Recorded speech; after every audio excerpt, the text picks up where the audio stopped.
Welcome to the deep dive. Today we are taking a monumental risk, really. We're stepping into a space where the rules of mathematics, the very backbone of, our perceived reality, are not just broken. They're weaponized. We're looking at a story where probability didn't just fail, it actively betrayed the world. Exactly.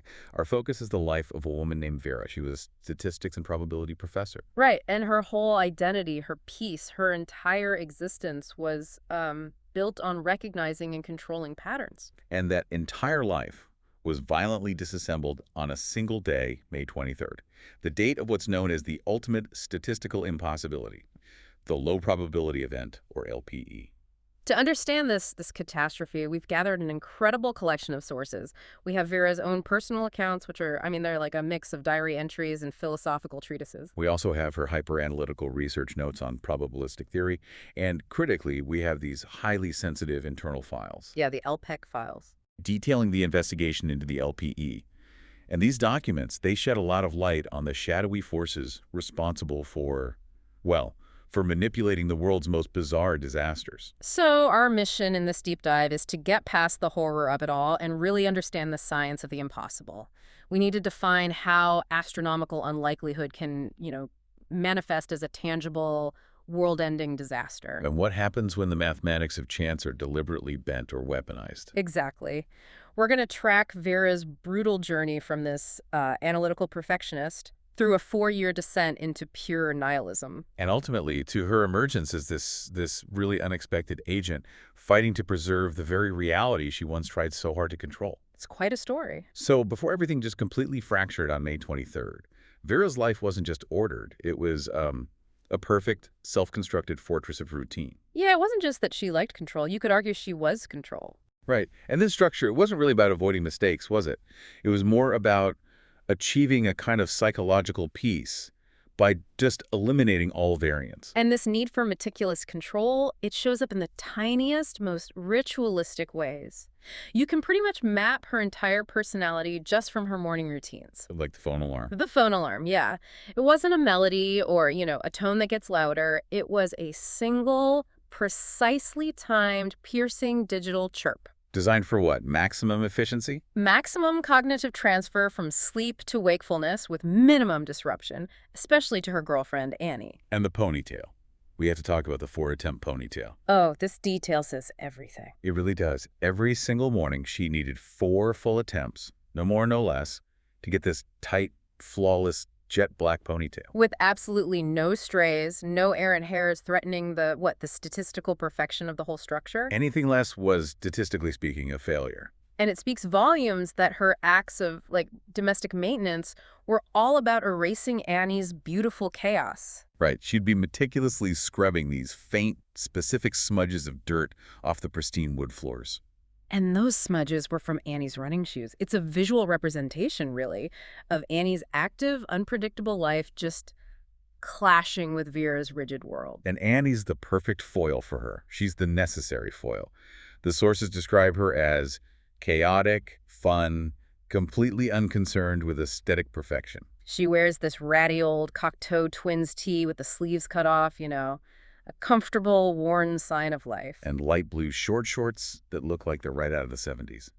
Annie is the dynamic variable in Vera's whole equation. And that vibrant, messy energy is what Vera secretly needed, even if she spent half her time trying to, organize it. This internal conflict, order versus chaos, it plays out constantly, even in these small, almost romantic moments. Like the famous penny incident. Yes, tell us about that. So Annie finds a penny from Vera's birth year on their morning walk, and she's just thrilled, declares it a lucky day. A nice, simple moment. For anyone else, yes. But Vera's brain just immediately hits the emergency brakes on the whole concept of simple luck. Of course. Instead of just smiling and, accepting the moment, she launches into a full-scale, real-time, probabilistic calculation. One that Annie can barely follow, I'm guessing. Oh, absolutely. She can't accept the naive assumption that the odds are just 1 in 233. Factoring in the 233 years since the first U.S. penny was minted in 1793. Right, that's for amateurs. She starts layering the complexity. She's calculating the variable production volumes of copper in any given year, Oh, The specific moment the coin was dropped and picked up, the fact that they are near a fountain. which would increase the concentration of loose change statistically. Exactly. And she even factors in the steep, demonstrable decline in the use of physical currency due to financial apps, especially in a city like But Chicago. it's an exhausting display of intellectual overkill. It is. The source notes that Annie, despite her best effort to maintain this forced smile and feign interest, she eventually just checks out. She's just waiting for the lecture to end. So Vera has to concede. She has to. She sacrifices technical correctness for the sake of the relationship and just says, fine, let's just call it 1 out of 233. That little surrender of mathematical truth for emotional peace is, that's a central tension in her whole life, isn't it? It really is. But the biggest, most organized pressure in Vera's life came from the person who, I think, instilled that need for structure in the first place, her mother, Vera Norrie. A very powerful, highly critical woman. And her power was completely passive. It was derived from silence and just the sheer terror of disappointing her. We see this perfectly in the high school sneaking out incident. Right, Vera snuck out just once to smoke with friends. Just once, when she got back, Maria was just waiting quietly in the kitchen. She didn't scream, didn't ground her. She just sat there, a quiet specter of death, just staring. Maria never said a word about it, and Vera never snuck out again. That lack of confrontation, that looming, silent disapproval, that was Maria's true weapon. And this tension, it all just boils over when Vera tries to tell Maria she's engaged to Annie. This is supposed to be a moment of personal triumph for Vera. But Maria, during what's supposed to be a celebratory brunch, first she just breezes past the engagement, then tries to dismiss the whole relationship. Yeah. Suggests Vera is just experimenting. And Vera snaps back, corrects her. Bisexual. And here is the confrontation's most devastating blow, delivered with this terrifying calm. Maria doesn't get angry. She just offers this piece of cold, unchallengeable truth from her point of view. She just counters flatly. Vera, bisexuals don't exist. That throwaway line, that complete denial of Vera's identity and her relationship, it was more painful than any furious, belligerent rejection could have ever been. I think so, too. A loud rejection would have meant Maria was taking the relationship seriously enough to fight it. But this was just dismissal. An invalidation so profound, it just collapsed Vera's emotional defenses completely. Right before the universe decided to deny statistical reality entirely, it was the moment Vera's emotional ledger was just violently ripped apart, moments before the cosmic ledger followed suit. The LPE is instantaneous. The universe seems to just snap back the second Vera Norrie, having delivered her final judgment, turns and walks away from her daughter. And the cosmic correction, or cosmic destruction, it begins with an event so innocuous it almost feels like a bad joke. The fish rain. The fish rain. It starts with drops, then slightly larger, oblong, aquatic creatures just cascading onto the pavement. The sources describe the first few moments as almost a majestic oddity. Right, until the velocity increases. Yeah. These fish are falling from an altitude that kills them instantly on impact. And one of those larger aquatic creatures, propelled by some impossible atmospheric anomaly, slams down, and it strikes Vera Norrie. A sudden, wet crash, followed by a stark crimson blur. Maria is killed instantly, and Vera's hands are covered in blood. The statistical impossibility has become personal and fatal. But the destruction escalates so rapidly. It makes it clear this is not some localized freak weather event. Suddenly, a deafening boom pulls Vera's attention upward. And she sees the first truly impossible event, what the LPEC later called the sky spectacle. It's a massive charade-style balloon, just colossal in size, 3 or 4 stories, high drifting silently past, and it momentarily blots out the sun. And it's shaped like a green dinosaur, wearing a gray astronaut suit, staring down with this wide, horrifying, sharp-toothed grin. But the truly terrifying element is what's underneath it. This isn't a playful float. No. Hanging from the balloon are numerous lifeless human bodies, just swinging like puppets against lampposts and buildings. And the ropes that should have been securing the balloon or held by handlers, they're instead wrapped tightly around the necks of these victims. Forming what the source notes describe as sloppy, macabre nooses. It's an image that combines the randomness of a children's parade with absolute calculated brutality. And the urban anomalies are just unfolding in real time all around her, while Vera is staring up, paralyzed. A manhole cover, propelled by this immense underground discharge of steam, just blasts skyward. And it cleaves through a sprinting pedestrian's face with horrific precision. The description is so visceral, it turns the man's face into a pulpy mess of red carnage and shattered bone. But here's the statistical obscenity of it. His eyes remain completely intact, frozen in a look of permanent, wide-eyed surprise before his body collapses. The universe is showing Vera a perfect, horrifying diagram of chaos delivered with impossible precision. So Vera, now driven entirely by this internal alarm bell screaming, "Where is Annie?" runs back toward their planned meeting spot, the Acorn Cafe. And the devastation is everywhere now, not localized to where her mother died. The environment itself is actively hostile and absurd. And as she enters the mangled remains of the cafe, the LPE delivers its soundtrack. Elvis Presley's Good Luck charm starts ringing out everywhere, from hundreds of smashed glass buildings, car stereos, portable radios. The music is smeared with this ghostly, unsettling reverberation. It's the horrifying, cheerful score for an apocalypse. And she finds her friend, Kevin, terrified, stumbling, trying to escape something. And then the creature chasing him emerges. It's a massive chimpanzee galloping on its knuckles, teeth bared in a violent snarl. And crucially, the chimp is wearing this outlandish, bloody Renaissance outfit, puffy white sleeves, and a gaudy tunic. And the weapon. What weapon does this terrifyingly dressed primate wield? A rectangular black object.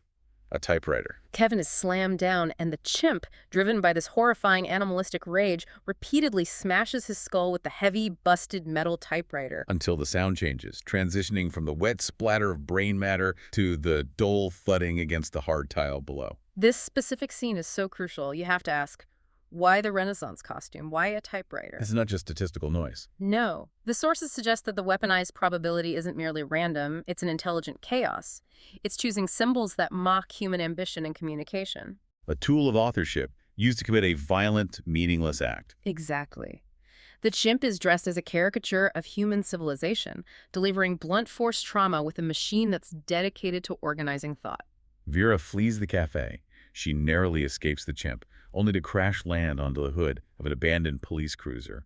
Her impact spiderwebs the windshield, cradling her. And the scene inside that cruiser confirms the thesis that this LPE is attacking every concept of civic order and sanity. The driver is a masked pig, just sitting oafishly in the driver's seat. And beside it, a headless police officer strapped in tight with the seatbelt, his blue uniform saturated dark with fresh blood. And lodged between the dead man's legs, a shotgun. It's the pinnacle of senseless violence delivered by absurdity. The masked pig mocks authority, the headless officer represents the death of order, and the shotgun is the final, ready instrument of chaos. It tells Vera that the rules of the world are not just bent. They are fundamentally, violently rewritten. In the aftermath, Vera just ran until the city was gone. She disappeared into self-imposed numbness. The final emotional fallout, the realization of what she'd lost, is delivered years later through her old cell phone. She finds voicemails from Annie. The first one is pure animalistic terror, just screaming about a fucking bomb and an animal, then a sudden deadline. And the second, an hour later, Annie is clearly running and hiding, exhausted, her voice is choked up. It's not a specific message, it's just a desperate, repeated mantra. A single plaintive prayer. Vera, please be alive, please be alive. Now Vera had simply run. She chose flight over finding the person she loved most. The statistical chaos hadn't just broken the world, it had broken her ability to connect. So Vera spent the next 4 years living as a functional ghost.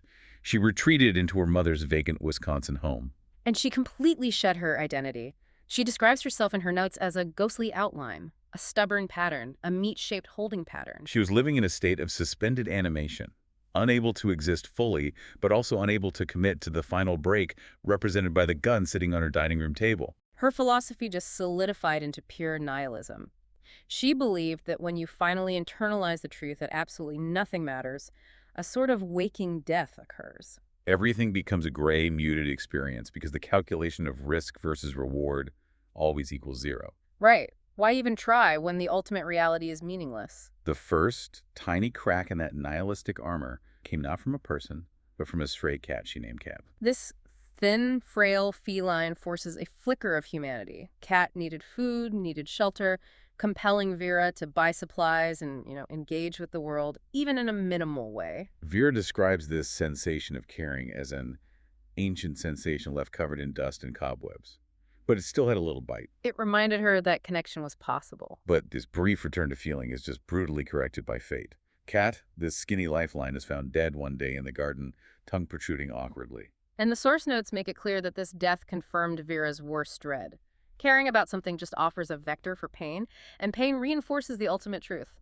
Nothing matters. The nihilistic spike is hammered home one final time. Shortly after that, her total isolation is broken by the arrival of Agent Jonah Lane, a man who literally walks right into her house after her rotting doorknob falls off. And Lane is.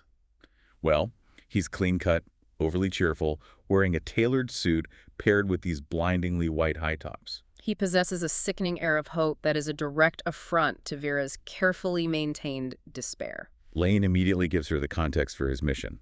He's with the Low Probability Event Commission, LPEC. An agency formed right after the LPE, operating with virtually no oversight, focusing solely on tracking and stopping subsequent smaller-scale anomalies. And he reveals the staggering scope of the May 23rd event. It caused 7,954,000 deaths or serious injuries globally. All compressed into an incredibly tight 20-minute block. And strangely, 9 out of 10 casualties were American adults. The LPE wasn't globally proportional. It targeted specific demographics and geographies with improbable efficiency. And Lane himself is just an anomaly to Vera. On a flight later in their partnership, when the beverage cart rolls by, Lane orders a Shirley Temple. And Vera, vexed by his constant novelty-seeking, asks him why. His answer isn't philosophical, it's purely experiential. I ordered it because I've never had one before. It's a perfect thematic contrast.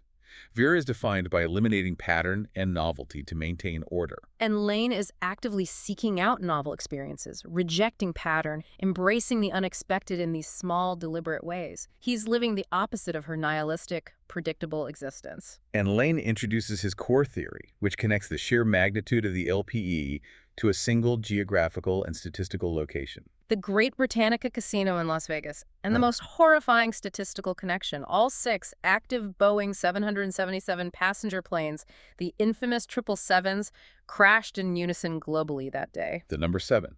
The number of luck became the number of fate.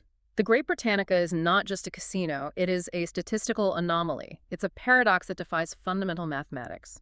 On paper, it should be bankrupt. The odds are just astronomically, impossibly tipped in the player's favor. Let's break down Vera's analysis of the casino's operating model. A typical slot machine has an RTP, or return to player, usually hovering between, 92 and 97%. Right.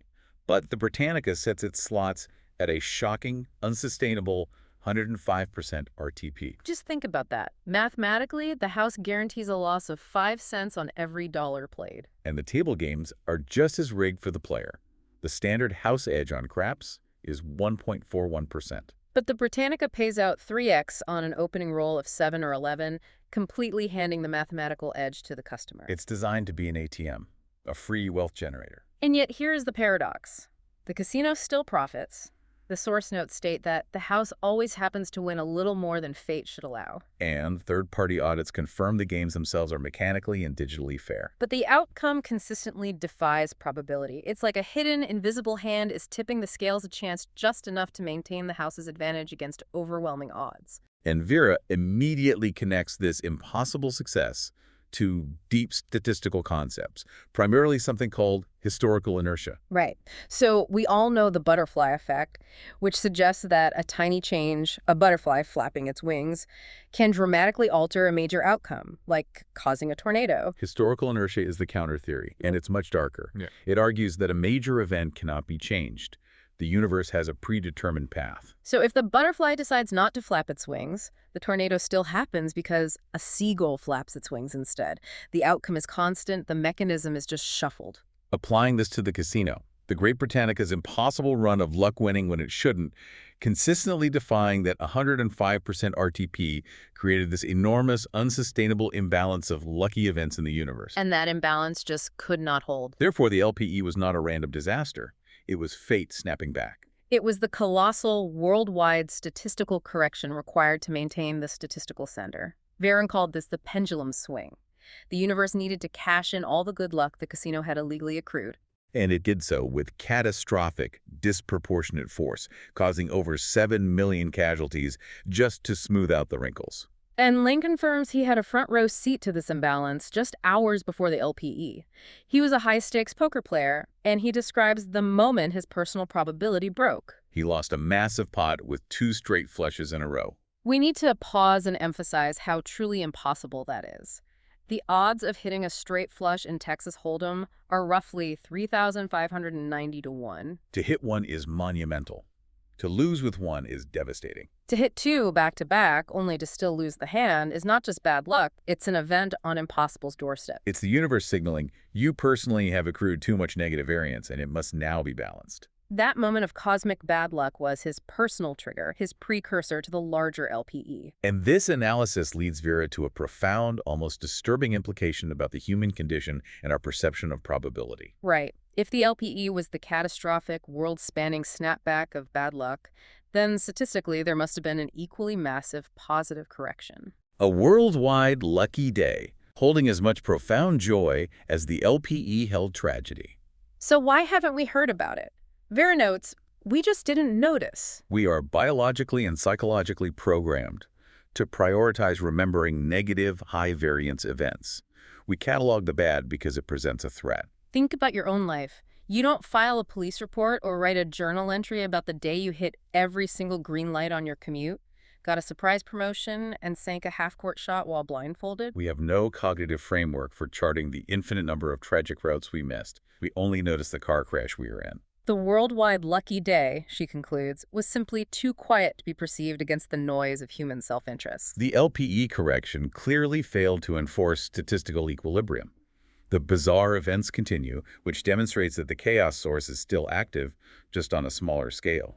And Vera and Lane witness what they call a minor LPE during their surveillance of the Great Britannica's wave pool, which is ironically named Loch Luck. This minor LPE is another perfect demonstration of statistical improbability, leading to these grotesque chain reactions. It starts with 4 different gamblers simultaneously hitting the mega jackpot that morning. Unlikely, but possible. One winner, overcome by shock, suffers a heart attack and is rushed out on a stretcher. The stretcher hits a corner too sharply in the hallway, cracking a safety pressure regulator on the massive tank that feeds the wave pool. And the pressure mounts, leading to immediate hydraulic chaos. The result is immediate mayhem. Human bodies are sucked against drains and then propelled through pipes only inches wide. And the artificial waterfall spilling into the pool instantly turned this brilliant, frothy, cycling red as viscerate intestines and long strips of human flesh come over the waterfall, Splattering the pool deck like marinara-covered pasta. And to add that signature absurd flourish we saw on May 23rd, 2 tigers slathered in dark paint for an in-house magic show escape the manufactured overgrowth and immediately begin mauling people. It's an escalating multi-stage failure of probability. This escalating targeted chaos forces Vera and Lane to abandon surveillance and locate the physical source of the weaponized probability. They use real estate records, tracking these highly anomalous energy readings, which point to a remote, undeveloped desert property, located roughly around coordinates 37 degrees, 1842 Ceres and 115 degrees, 3652 K as its west. And there, they find the luck department head, the Thin Man, a gaunt, disturbingly pale figure hunched over a colossal, bizarre feast. And this feast is the physical manifestation of the disorder he propagates. He's devouring a thick cheeseburger, but his table is a tower of sensory contradictions. Tall monuments of pizza slices mixed with buttermilk pancakes, all covered in maple syrup. And a melted mountain of sushi and mashed potatoes. He is consuming mathematical contradictions. But the true source of power is the object draped over his shoulder, which Vera initially mistakes for a scarf. She quickly realizes it's an entity, and it manifests differently depending on who's looking at it. Vera, the analyst, sees a wriggling centipede that scuttles back and forth over the man's neck. Lane, the man obsessed with mechanisms of control, sees a long metal rectangle with wires and gears and blades. A machine. And Denver White, the casino manager, sees only a varmint weasel-looking bugger. This subjective manifestation is the key to Vera's ultimate analysis. She realizes that the creature is the embodiment of pure nothingness. It's the concept of 0 point, the absolute absence of matter, energy, or even time. As Lane notes, the Thin Man, channeling the void, offers a definition. I am what cannot be, the void that seeps between worlds. This is where the physics of the fiction get really fascinating. Why a centipede or a weasel? Well, the human brain is incapable of perceiving true zero, this cosmic magnitude of oblivion. If it did, the cognitive dissonance would cause total collapse. So the brain protects itself. It automatically translates the void into the nearest familiar, though deeply bizarre, physical form. It grafts an image onto the pure negative space. The chilling reality is that they cannot destroy nothingness. Denver confirms they've tried every known weapon, burning it, shooting it, crushing it, but no dice. Nothingness is immune to existence. So Vera devises the plan. They have to return the entity to where it belongs by pushing the Thin Man and the caged centipede through a large, stable plot hole. Which brings us to a crucial piece of technical jargon. Plot hole. In the context of this physics, a plot hole isn't a narrative flaw. No, it's a localized, self-sustaining tear in the fabric of probability where the rules of existence briefly cease to apply in a controlled environment.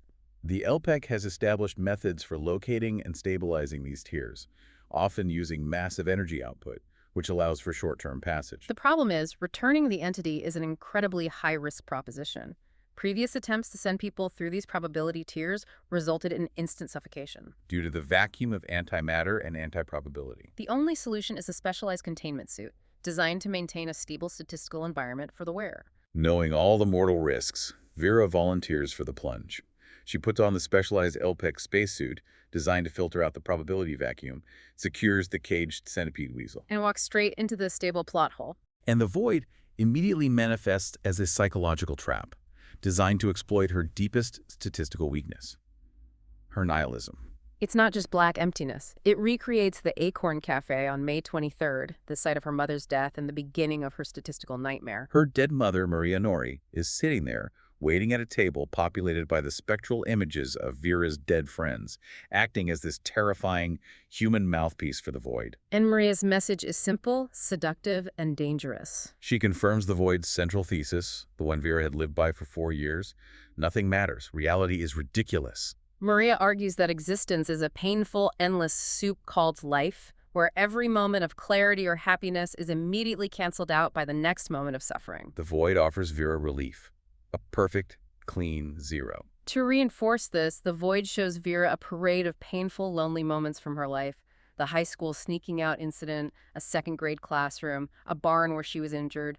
But the key is the presentation. It strips away all the people. The locations are rendered as cold, empty, liminal spaces, highlighting not the specific cruelty of Maria or others, but the sheer loneliness of existence and the depth of her self-imposed isolation. Vera is standing at the precipice of utter despair.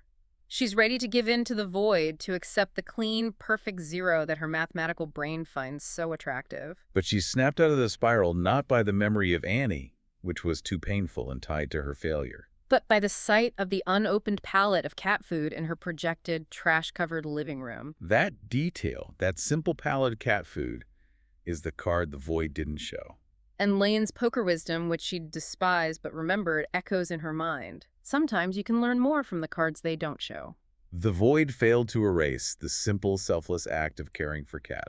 And she finds her turning point. The absence of simple human connection and acts of simple caring in the void's projection highlights that existence itself is the statistical miracle. She confronts Maria, or the void, and rejects the easy out. She realizes, the fact I even exist in the first place is the most astronomically low probability event there is. I'm not going to waste that because nothingness is easier. She refuses the void's gift, forces the centipede back into the plot hole, and marches back through the portal, choosing messy, complicated, improbable existence over the clean certainty of oblivion. But the ordeal is far from finished. Safely back in reality, the memory of the void's projection, specifically the drunk, bearded poker player, suddenly unlocks the truth about Agent Lane. She recognizes the man who lost 2 straight flushes as the current, clean-cut, overly hopeful Lane. This necessitates a cold, calculated move. She secretly accesses Lane's encrypted files using his hidden USB keychain, which is disguised as a miniature deck of bicycle playing cards. And the vigil logs reveal the horrifying, granular truth of the LPE's personal origin. Lane, distraught and profoundly drunk after losing the 2 straight flushes, his personal snapback moment, drove recklessly with his younger brother Ben beside him. The LPE was already starting in Chicago, and the statistical chaos had begun to manifest bizarrely and globally. The video shows Lane losing control. And then, due to a highly localized LPE-related atmospheric anomaly, a massive salmon bursts through the windshield, striking and killing Ben instantly, followed by a crash into a brick wall. So Lane reinvented himself, created the LPEC, and adopted this persona of eternal sickening hope to hide the fact that he was responsible for his brother's death and the events that followed. His entire crusade was a lie built on hiding personal culpability. And not only was Lane a statistical fraud, but the LPEC organization was operating on a foundation of profound depravity. Vera finds the Alice Friedman files. And these reveal the agency's true nature. They were running gruesome luck experiments on low-income and at-risk individuals, rationalizing that these individuals had low statistical value. How did they measure luck? They designed these torturous games of chance where the stakes were literal physical damage. The files detail how participants like Alice Friedman, over the course of the experiments designed to test the limits of negative variance, lost all 4 fingers on her right hand in a rigged, statistically impossible coin flip sequence designed to maximize bad outcomes. The LPEC was actively trying to manufacture personal LPEs. And the funding for these horrific trials, it was stolen, pure and simple. Financial audits buried in the LPEC files reveal that the vast majority of donations and tax allocations collected for the May 23 Survivors Program, Money intended to help the victims of the LPE. was funneled directly into funding the LPEC's black budget experiments built on the lie of helping those victims. The organization was built on a crime of probability fueled by ethical bankruptcy. Armed with the truth, the statistical certainty of Lane's guilt and the depravity of the organization Vera is at the final crossroads. Lane, still weakened and paralyzed on one side by some alien venom he encountered earlier, tries to convince Vera to drive him away to get medical attention. But Vera knows the mathematics must finally deliver impartial justice. Lane, who had always meticulously insisted Vera wear her seatbelt, was lying unsecured across the back seat. The statistic she knew, seatbelt safety, the vector of impact, saved her life, locking her in place. She hits the gas, yanking the wheel sharply to the right, sending the vehicle careening directly toward a massive roadside boulder. Lane, unbuckled in the rear seat, was ejected through the front windshield, dying instantly on impact. The statistics he ignored killed him. The statistics she embraced saved her. It was a calculated, necessary reckoning. After executing that mathematical justice, Vera cleans up, takes Lane's laptop, and leaks the entire trove of LPEC files, the Alice Friedman videos, the financial audits, the truth about Lane's personal involvement to every press outlet she can think of. And the exposure immediately results in the Great Britannica casino being shuttered and a massive federal investigation launched into the parent company, Everett Vacation and Entertainment. She returns to her mother's vacant Wisconsin home, but she is fundamentally changed. She's no longer seeking perfect, predictable order. No, she now embraces the beautiful chaos of existence, recognizing the world as messy, clumsy, frustrating, outlandish, but also awe-inspiring and delightful and wonderfully strange. And this new perspective is crystallized in a macabre but perfect flourish she observes in the garden. She notices the spot where the cat died. The decay that once confirmed her nihilism has provided an unexpected result: fertilizer for life. The image, as described in the source, is specific and transformative. Lush, strong green stalks of wildflowers are now flourishing, pushing up through Kat's bony rib cage. And Vera looks at this display, which would have repulsed her analytical mind before, and concludes, Kat saved these flowers. She understands that even meaningless death, the lowest probability of existence, can create something valuable and beautiful. And Vera's final action is the most important: reconnection. She takes her old phone, opens her texts, and sends an apologetic message to Annie. I'm so sorry I fucked up. The apology is followed by a second, awkward, but profoundly meaningful text, clarifying her new identity. This is Vera. She has chosen existence, regardless of the consequences, and is now ready to face the statistical certainty of Annie's response, whatever it may be. Vera's story is a profound meditation on control versus choice, proving that the greatest battle is not between chaos and order, but between choosing existence and succumbing to oblivion. She transformed from a statistical purist trying to reduce life to a predictable equation into someone who embraced the trillion-to-one jackpot of simply being alive. So, given that Vera's final life-affirming acts, the decision to care, the pursuit of justice, the reconnection, were fundamentally motivated by the small, unique reality of a dead stray cat, what does it take for you to choose existence when confronted with overwhelming statistical absurdity? What value do you place on the small, impossible moments of connection that make up your own wonderfully improbable life? This is The Deep Dive.